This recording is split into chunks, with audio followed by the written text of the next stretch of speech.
तर जय महाराष्ट्र मित्रांनो, आज आमची मंडळी जमलेली आहे जयदाच्या घरात आणि खूप मोठा पाऊस पडत आहे. तर आम्ही प्लॅनिंग केलेलं आहे की चिंचपोकलीचा चिंतामणी आणि परलचा राजा बघायला जाणार आहे. तर आम्ही डिस्कशन करून ठरवलं की जाऊ. तर आता आम्ही रेनकोट वगैरे घेऊन आलो, पण ठरत नाही की बाईकने जायचं की ट्रेनने जायचं. पण आम्ही बोललो की ट्रेन ब्लॉक असेल, त्यामुळे आम्ही आमच्या गाड्या काढलेल्या आहेत. तर आज खूप पाऊस पडला आहे, तर आता आम्ही गाड्या काढत आहे. तर आता आम्ही निघालो, आमची गाडी पार्किंगला आहे. आता आम्ही पार्किंगवरनं चाललो आहे. तर पुढे गणपती जात आहे. तर पुढे आम्हाला समजलं की चिंतामणी कधीचाच निघून गेलेला आहे, तर तो आता पुढे पोचलेला आहे. तर आम्ही परत आता आमच्या गाड्या काढून निघालो. तर आता आम्ही सर्वांनी गाड्या काढलेल्या आहेत. तर आम्हाला समजतं की एक आमची गाडी बंद पडलेली आहे. तर आता आम्ही तिला किक मारून सगळे ट्राय करतात.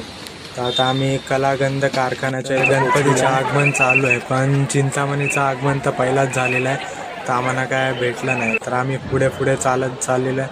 तर आम्हाला चिंतामणीचं दर्शन भेटलेलं आहे. चिंतामणीला खूप पब्लिक आहे. तर आता आम्ही पुढे चाललेलो आहे. खूप धक्काबुक्की चालू आहे.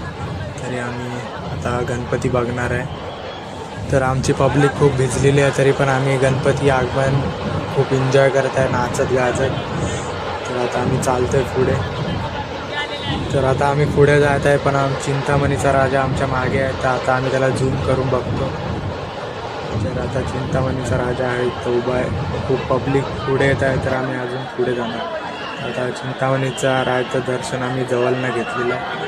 तर खूप धक्काबुक्की चाललेली आहे. तरी आपण चिंतामणीचं राजाचं दर्शन घेणार आहे. सर्वजण फोटो व्हिडिओ काढत आहे. खूप अशी सुंदर मूर्ती आहे, पृथ्वीला हातात घेतलेली. तर आता आम्ही चाललो आहे, एक साथ लाईनीत चाललेलो आहे, कारण की आमच्या चपला वगैरे सगळ्या हरवलेल्या आहेत, कारण की सगळ्यांनी पाय देऊन देऊन चपला तोडलेल्या आहेत. तर आता आम्ही लाईनीत चाललेलो आहे, कोण हारू नये म्हणून. तर असा लालबागची मूर्ती आहे इथं. तर आता आम्ही पुढे जातो. अजून 3-4 गणपती आहेत पुढे. तर खूप पब्लिक जल्लोष करत आहे. मस्त ही मूर्ती आहे इथं. ही आता क्रॅब्सवर बसलेली मूर्ती आहे, खूप सुंदर अशी मूर्ती आहे. रथवर बसलेला राजा आहे. खूप मोठ्या मोठ्या मूर्ती आहेत. हा परेलचा राजा आहे.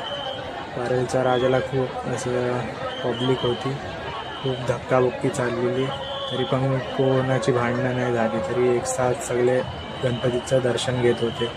तर अशी सुंदर मूर्ती आहे, राम अवतारमध्ये आहे. असं मस्त लुक आहे मूर्तीचा आणि खूप मजा येत आहे बघायला. असा मस्त ढोल ताशा बँजो वाजत आहे, खूप मस्त वाटतं आहे.